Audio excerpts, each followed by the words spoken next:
जीत की लगन, जीत की लगन तुम रखो, जीत की लगन, जीत की लगन, जीत की लगन। हौसलों पे ना शिकन आए, हिम्मतों में ना थकन आए, हौसलों पे ना शिकन आए, हिम्मतों में ना थकन आए। तेरे हर कदम पे है लाखों दुआएं, तुम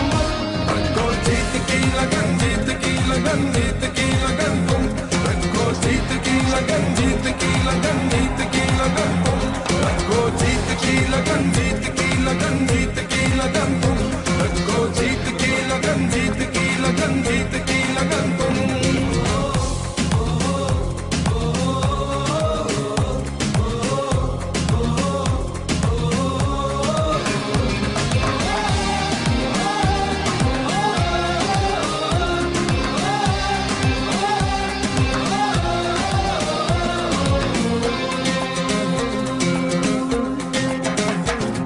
ये बाजी आखिरी बाजी नहीं, अभी और बहुत से मैदान है। तेरे बाजुओं की ताकत में छुपे हर कदम पर मचलते तूफान है। ये जमाने को यकीन हो जाए, हिम्मतों में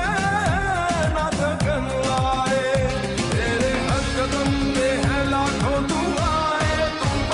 रखो जीत की लगन, जीत की लगन, जीत की लगन तुम रखो, जीत की लगन, जीत की लगन, जीत की लगन तुम रखो, जीत की लगन, जीत की लगन, जीत की लगन तुम रखो, जीत की लगन, जीत की लगन, जीत की लगन तुम।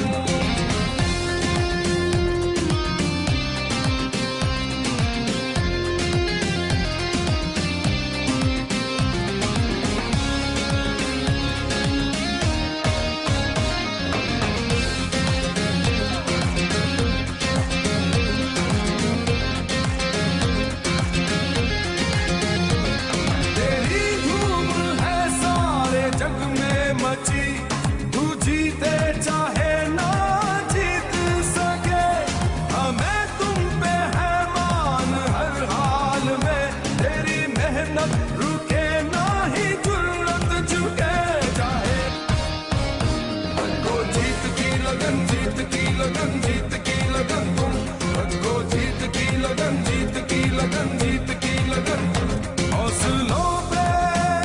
ना शिकन आए, हिम्मतों में ना थकन आए, हौसलों पे ना शिकन आए। कतन को په ضلع محمد تحصیل صافي سوران کې موجودي مامنټ را جوړ شوی داغي چې کوم ارګنایزر یعنی دا زموږ سره موجود دي. السلام علیکم. وعلیکم سلام. د ټولو نه مخکې خپل انټروډکشن وکړئ کتن کو سره. زما نوم ډاکټر حیات دی او د سابقه امیدوار یم د پی کې 104 او د سوران درې مساخیل سره تعلق ساتم. ډاکټر صاحب دلته چې کوم ټورنمنت وشو په دې کې څومره ټیمونو حصہ اخیستی و؟ دې کې تقریبا 80 ټیمونو حصہ اخیستی و. بلکې دا راته ووایي لکه په پرامنه طریقې سره هر کال دلته کې ټورنمنټ کیږي نو څه میسج ورکول غواړئ؟ بالکل دا دویم ایډیشن و د مومن امن کرکټ ټورنمنټ او زه به دا ووایم چې د دې نوم مومن امن کرکټ ټورنمنټ دې دغه مې کې دی چې موږ په دې خپل وطن په دې خپل علاقه کې امن غواړو. بله خبره دا ده چې دلته کوم کلاړین دي هغه بار موږ چې خلکو ته وښیو، ځکه چې دلته هغه تاسو ته معلوم مات چې دلته هغه فیسیلیټي نشته دی چې کم په کار دي نورو کلاړین له. نو موږ د دې کم که تاسو د خړ غرونه یې په دې کې داسې خلک شته، داسې کلاړین شته، په هغوی کې ټیلنټ داسې شته دی که هغه چېرته حکومت یا هغوی له چانس ورکړي یا هغوی له دغه رنګ یو ګراونډ تیار کړي نو هغه په دلته په د خپل وطن او د خپل ملک روښانه کولی شي. نو ډاکټر صاحب کم ځای لوبغاړو په دې کې حصه اخیستې وه؟ دې کې خو د دې ځای لوکل خلک مو او بل چې د دې ځای نه په دې حالاتو کې تلي وو هغه د پنجاب او زه به لاهور، کراچۍ، سن دغه رنګې پینډۍ ګجر خان ګجرات د مختلف شیرونو راغلي خو لوکل خلک پکې زیات او کم چې فرست کلاس زه به دا وایم د فیسیل پورې کم کلاړین چې هغه هم دلته راغلي په دې کې لوبه وکړله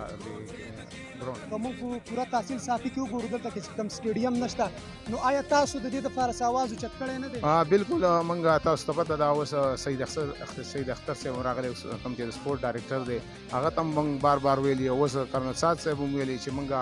کوشش کوو موږ په خپله هم دغه خلکو ته خپل میسج ورسولی دی چې یاره دلته پکار ده چې سپورټ سټیډیم ساشي ځکه چې دلته خلک سپورټس چې کوم ځوانانو کې کم ټیلنټ دی هغه تاسو ویلي دو هغه شوق هم تاسو ویلي دو د دې خلکو هغه ماحول او هغه ګرمه هم تاسو ویلي ده نو دې دا معلومیږي چې دې خلکو د سپورټ سره د لوبو سره ډېر شوق دی او بل دا دی زه به تا ته دا ووایم چې دا کوم نن تقریبا درېیمه ورځ دا کوم اتیا ټیمونه چې کوم تاسو ولیدل د هغوی کوم کمپټیشن وشو کوم مقابلې وشولې نو هغه داسې مقابلې وشولې چې زه به دا ووایم چې په یو اور کې 30 رنز هم هغوی پوره کړو داسې د لوکل خلکو کې داسې ټیلنټ و بل بار نه چې کوم خلک راغلي وو دوی چې دا خلک ولیدل لوکل خلک هغوی هم حیران شو چې یاره دې ځای کې یو په دې دومره خړو غرونو کې او په دې خاورو کې او داسې ځوانان شته دي او داسې ټیلنټ پکې شته دي آیا دې خلکو له تاسو ولې فیسیلیټي نه ورکوئ یا دا خلک تاسو ولې نه راوچتوئ دا خو داسې بیټسمینان او داسې بالران دي چې دا په زه به دا ووایم چې د ټوله نړۍ کې د پاکستان او د دې خپلې علاقې نوم روښانه کولی شي.